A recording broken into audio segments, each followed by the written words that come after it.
Russia's Shadow Fleet is a growing menace on the world's oceans. This clandestine armada sails beyond the reach of normal maritime rules. It serves a singular dark purpose for the Kremlin. It aims to keep Russia's oil flowing and its war machine funded, despite international condemnation and sanctions. This fleet represents a direct challenge to European security and its commitment to international law. The vessels are often old, poorly maintained, and dangerously operated, creating a significant threat. The implications of this audacious strategy are far-reaching, touching upon economic stability, environmental safety, and the very fabric of global maritime governance, forcing nations to confront a new type of warfare. The emergence of this Phantom Fleet is not an accident. It is a calculated response by Moscow to the West's economic pressure. Following the full-scale invasion of Ukraine, nations sought to curtail Russia's ability to finance its aggression. The G7 countries, along with Australia, imposed a price cap on Russian seaborne oil. This was intended to limit Moscow's profits while keeping oil on the global market. Russia, however, chose defiance over compliance.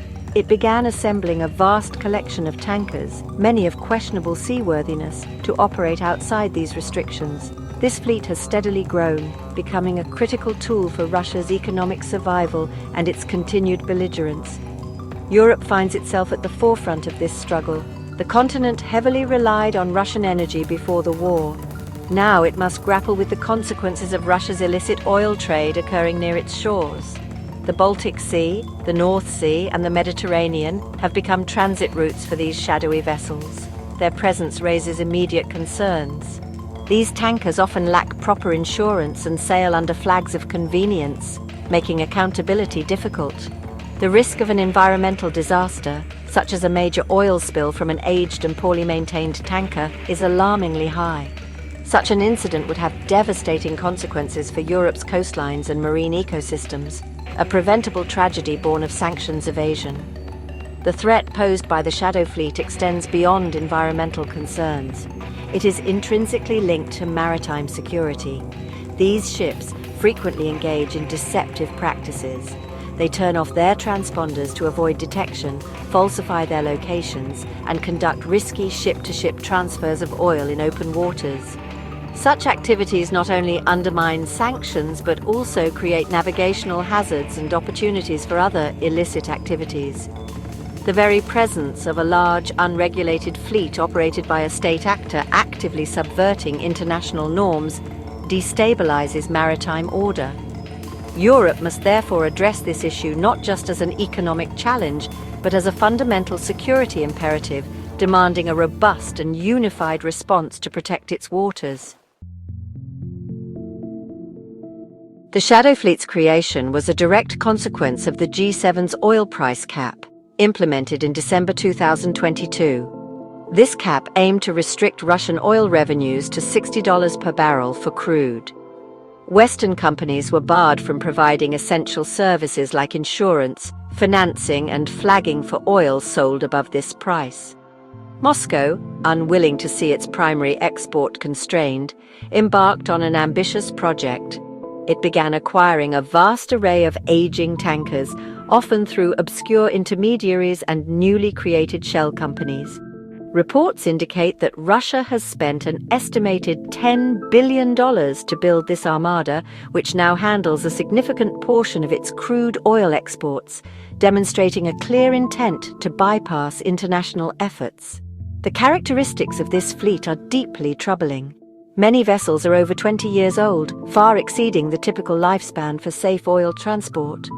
They often sail under flags of convenience from nations like Panama, Liberia, or the Marshall Islands, countries known for lax regulation and oversight.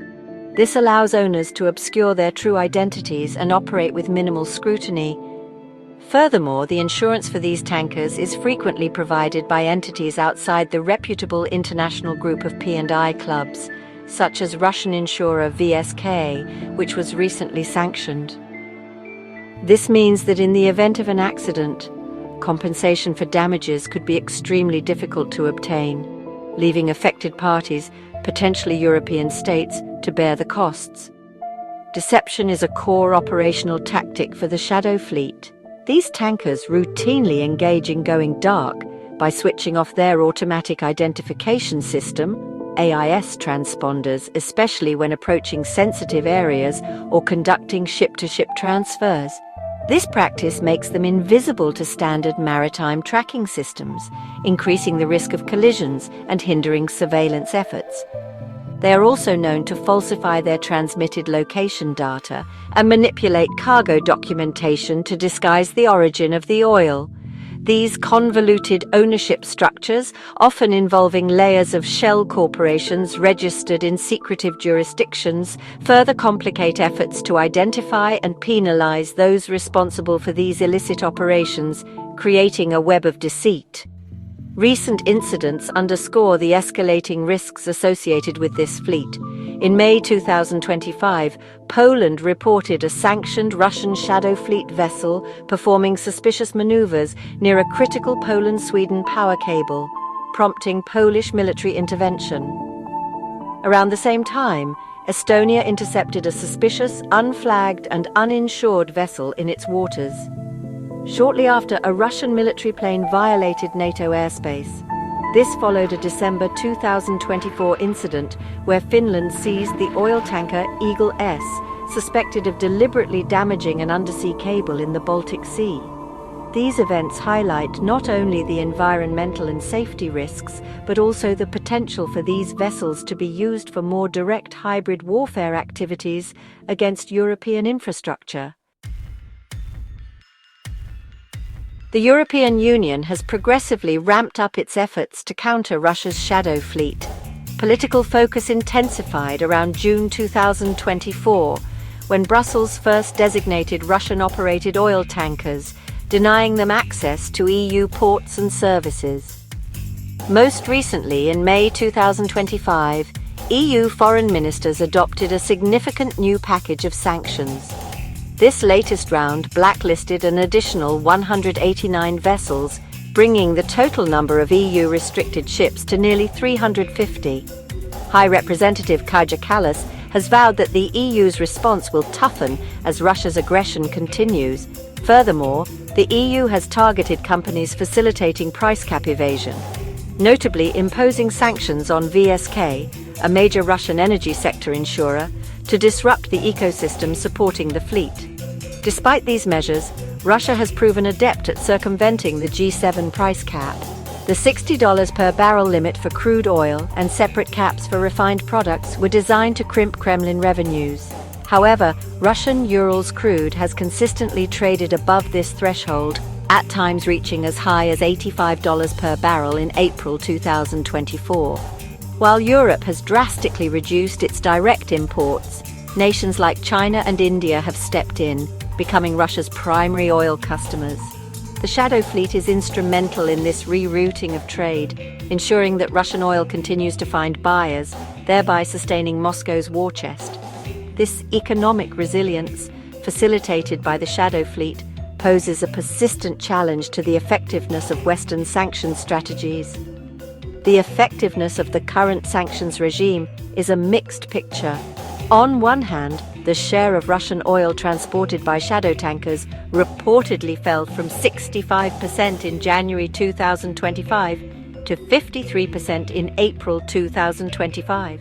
The remaining 47% is supposedly handled by tankers owned or insured by G7 countries, which are in theory obliged to adhere to the price cap.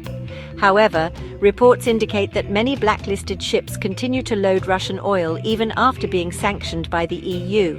This highlights significant enforcement gaps and the resourcefulness of those operating the Shadow Fleet. The sheer number of vessels and the complexity of their ownership make comprehensive monitoring and enforcement an enormous undertaking for European authorities. Several loopholes continue to be exploited by Russia. Ship-to-ship STS transfers in international waters remain a major concern.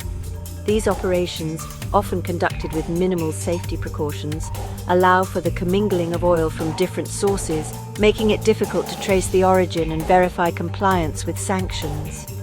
While the EU has implemented a notification system for tanker sales to Russia-connected entities rather than an outright ban, this still leaves room for circumvention through third countries and opaque intermediaries. Experts argue that these loopholes significantly undermine the sanctions' impact.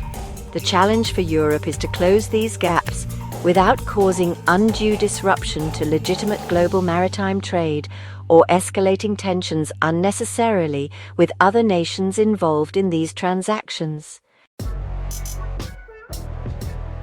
To strengthen the fight against Russia's shadow fleet, Europe is contemplating several more robust measures. One widely discussed proposal is an outright ban on ship-to-ship transfers of Russian oil within or near European waters, particularly those involving vessels suspected of being part of the shadow fleet. This would target a key method used to disguise oil origins and evade detection.